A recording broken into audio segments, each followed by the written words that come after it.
নির্বাচন কমিশন প্রস্তুত, সংস্কার সব দেওয়া আছে।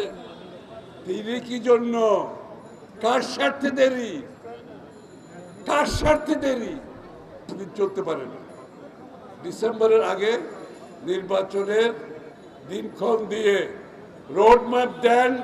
বাংলাদেশের মানুষ তৈরি হতে হবে, বাংলাদেশে আগামী দিনে যারা বিনিয়োগ করতে আসবে তাদেরকে তৈরি হতে হবে, বাংলাদেশের সাথে যারা আগামী দিনে কাজ করতে চায় তাদেরকে তৈরি করতে হবে।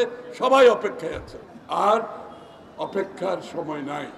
মানুষের যারা গত 25 বছর ভোট দিতে পারে নাই, এই নতুন প্রজন্ম যাদের বয়স 35, তারা এখনো ভোট দিতে পারে নাই। এটা না হলে নির্বাচন হবে না, সেটা না হলে নির্বাচন হবে না। প্রতিনিয়ত তারা এক একটা কি বলে বয়ান শুরু করছে, বয়ান, নতুন নতুন বয়ান।